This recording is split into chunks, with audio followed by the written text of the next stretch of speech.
Hello friends, ഇന്ന് നമ്മളൊരു സേമിയ പായസം ഉണ്ടാക്കുന്നത്. അതിനൊരു ഉരുളി വെച്ചിട്ട് ഇത് ചൂടായിട്ടുണ്ട്. ഇനി കുറച്ച് നെയ്യ് ഒഴിക്കുന്നുണ്ട്.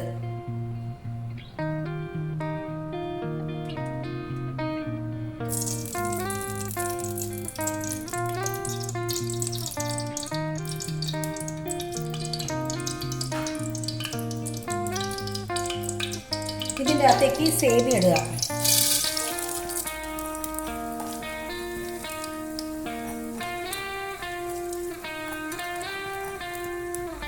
എന്നിട്ട് ഇതൊന്ന് ലൈറ്റ് ബ്രൗൺ കളർ ആവുന്ന വരക്ക് വറുത്തെടുക്കുക.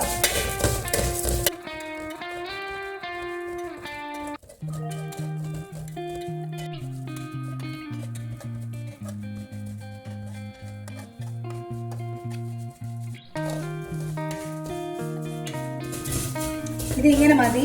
ഇനി ഇത് മാറ്റി വെക്കുക. ഇത് തന്നെ ഒന്നുകൂടി ആവും. ഞാൻ ഫ്ലെയിം ഓഫ് ആക്കിയിട്ടുണ്ട്. കരിഞ്ഞു പോകാൻ പാടില്ല.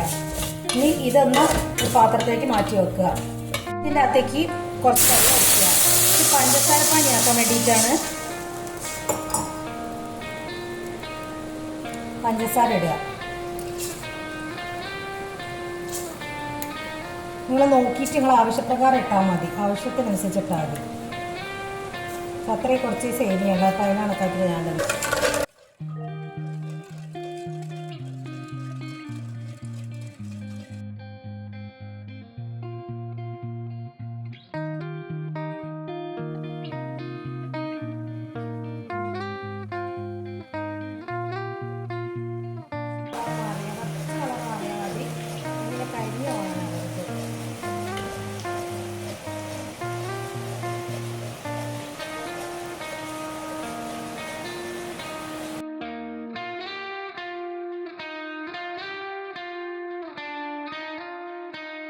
തോന്നെ വെള്ളം വേണ്ട, ശരിക്കും പഞ്ചസാരപ്പാനി ആക്കാനും.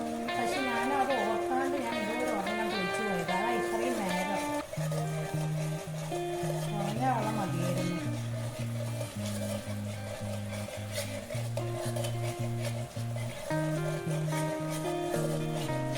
മാറുമ്പോൾ തന്നെ ഫ്ലെയിം കുറച്ചിട്ട് ബട്ടർ ഇടുക.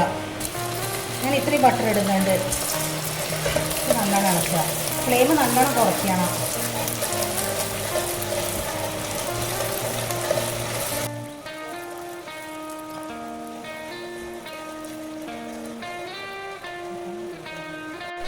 ഇനി ഇതിലേക്ക് മിൽക്ക് മെയ്ഡ് ഒഴിക്കുന്നുണ്ട്.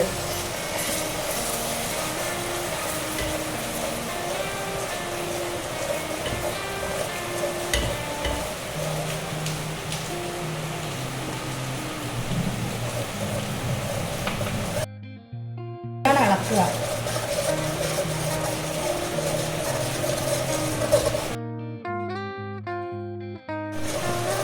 ഇനി ഇതിലേക്ക് പാലൊഴിക്കുക.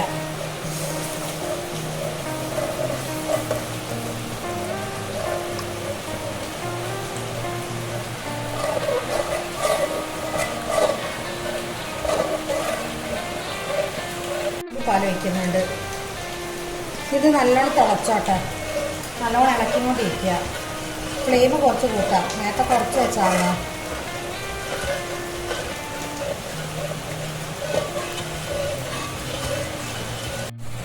ഇത് തിളയ്ക്കാൻ തുടങ്ങുന്നുണ്ട്. ഇനി വറുത്ത് വെച്ച സേമിയ ഇതിലേക്ക് ഇടുക.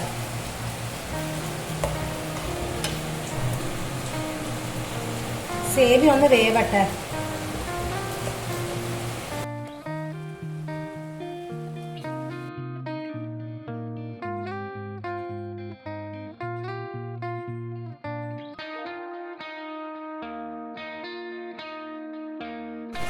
മധുരം ബാലൻസ് ചെയ്യാൻ വേണ്ടി കുറച്ച് ഉപ്പിടുക. ഇനി ഇത് നല്ലോണം കുറുക്കിയെടുക്കുക.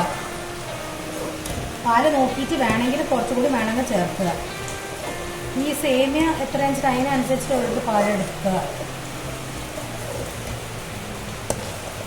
വെന്തിട്ടില്ലെങ്കിൽ കുറച്ചുകൂടി പാൽ വയ്ക്കേണ്ടി വരും.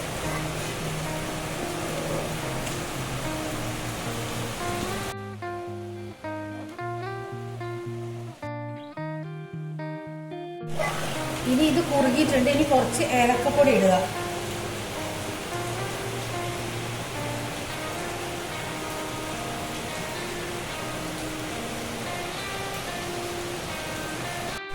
ഇതായിട്ടുണ്ട്. ഇതുപോലെ എല്ലാവരും ഒന്ന് ഉണ്ടാക്കി നോക്കുക. ഇഷ്ടപ്പെട്ട് ലൈക്ക് ചെയ്യുക, കമൻറ്റ് ചെയ്യുക, ഒന്ന് സബ്സ്ക്രൈബ് ചെയ്യുക. ഇനി ഇത് അണ്ടി മുമ്പിൽ വറവിടേണ്ടവർക്ക് നെയ്യിൽ വറവിടുക. പക്ഷെ ഞാൻ ഇട്ടിട്ടില്ല, ഞങ്ങളിങ്ങനെ ആക്കൽ. അപ്പോൾ ഇതുപോലെ ഒന്ന് എല്ലാവരും ഉണ്ടാക്കി നോക്കിയിട്ട് എങ്ങനെയുണ്ടെന്ന് നിങ്ങളുടെ അഭിപ്രായം കമൻറ്റിൽ കൂടെ ഒന്ന് പറയുക.